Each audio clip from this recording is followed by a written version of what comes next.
12 ராசிகளுக்கும் 2025 சனிப்பெயர்ச்சியில் என்ன தான தர்மம் செய்தால் என்ன பலன்கள் கிடைக்கும் என்பதை பார்க்கலாம். அனைத்து ராசிகளுக்கும் உள்ளது, தவறாமல் பார்க்கவும்.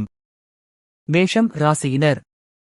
மேஷ ராசிக்காரர்கள் குலதெய்வ வழிபாட்டை தவறாமல் செய்ய வேண்டும். சிவன் கோவில்களுக்கு சென்று வரும்போது வாசலில் உள்ள ஏழைகளுக்கு தவறாமல் தானம் செய்ய வேண்டும். பணக்காரராக விரும்பும் மேஷ ராசிக்காரர்கள் மாற்றுத்திறனாளிகளுக்கு தேவையான பொருட்களை தானம் செய்தால் பலன் கிடைக்கும். ரிஷபம் ராசியினர். ரிஷப ராசிக்காரர்கள் செவ்வாய்க்கிழமைகளில் சாம்பார் சாதம் தானம் செய்ய வேண்டும். இதனால் செல்வம் பெருகும். மேலும் ஏழை பெண்களின் திருமணத்துக்கு உங்களால் முடிந்த பொருட்களை தானம் செய்யுங்கள். இதனால் தடையில்லாத முன்னேற்றம் ஏற்படும். மிதுனம் ராசியினர். மிதுன ராசிக்காரர்கள் தவறாமல் பித்ரு வழிபாடு செய்ய வேண்டும். புதன்கிழமைகளில் பெருமாளை தரிசனம் செய்து வெண் பொங்கலை உங்களால் முடிந்த அளவுக்கு தானம் கொடுங்கள். எல்லாவித செல்வமும் தேடி வரும். மேலும் ஏழை மாணவர்களுக்கு படிப்புக்கு பண தானம் கொடுப்பது நல்லது. கடகம் ராசியினர். கடக ராசிக்காரர்கள் பசுமாட்டுக்கு உணவு தானம் செய்வதை வழக்கமாக கொள்ள வேண்டும். இது குடும்பத்தில் வறுமையை விரட்டி செல்வத்தை சேர்க்க உதவும். மேலும் ஏழை நோயாளிகளுக்கு மருந்து வாங்கி தானம் கொடுத்தால் உங்களுக்கு நிம்மதியான வாழ்வு கிடைக்கும். சிம்மம் ராசியினர். சிம்ம ராசிக்காரர்கள் ஏழை எளியோர்களுக்கு அடிக்கடி தயிர் சாதம் தானம் செய்ய வேண்டும்.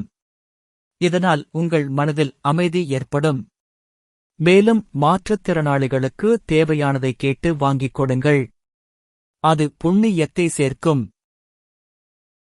கன்னி ராசியினர்.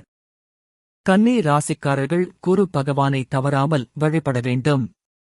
கோவிலுக்கு வரும் பக்தர்களுக்கு கோதுமையால் ஆன இனிப்பு மற்றும் உணவுப் பொருட்களை தானம் செய்ய வேண்டும். மேலும் ஏழை மாணவர்களுக்கு நோட்டு, பென்சில், பேனா வாங்கிக் கொடுக்கலாம். துலாம் ராசியினர். துலாம் ராசிக்காரர்களுக்கு விநாயக வழிபாடு கை கொடுக்கும். அடிக்கடி ஏழை எளியோர்களுக்கு வெண் பொங்கல் தானம் செய்யுங்கள். இதனால் புதிய சொத்துக்கள் வந்து உங்களுக்கு சேரும். மேலும் ஆதரவற்ற இல்லங்களில் தங்கி படிக்கும் மாணவ மாணவிகளுக்கு படிப்பு உதவித்தொகை தானமாக கொடுத்தால் உங்கள் வாரிசுகளுக்கு நல்லது. விருச்சகம் ராசியினர்.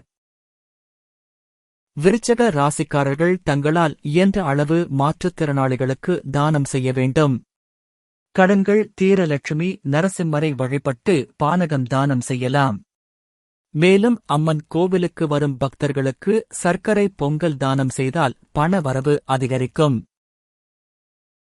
தனுசு ராசியினர். தனுசு ராசிக்காரர்கள் தவறாமல் முருகனை வழிபட வேண்டும். குரு பகவானுக்கு கொண்டை கடலை மாலை அணிவித்து பிறகு பக்தர்களுக்கும் தானம் செய்யலாம்.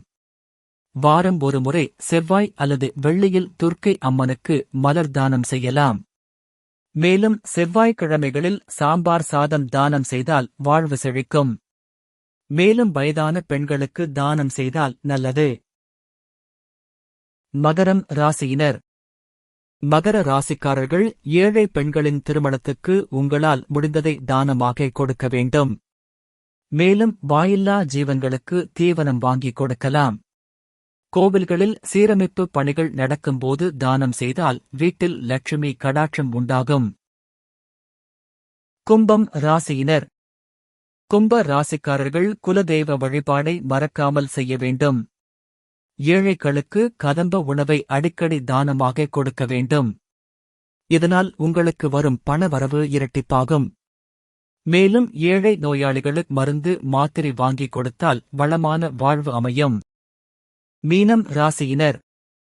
மீன ராசிக்காரர்கள் பௌர்ணமி நாட்களில் சிவ தரிசனம் செய்வது நல்லது. ஏழை மாற்றுத்திறனாளிகளுக்கு உதவினால் புண்ணியம் அதிகரிக்கும். மேலும் நல்லெண்ணெய் தீபம் தானம் செய்யலாம். ஐயப்ப பக்தர்களுக்கு உதவினால் கூடுதல் நன்மை உண்டாகும்.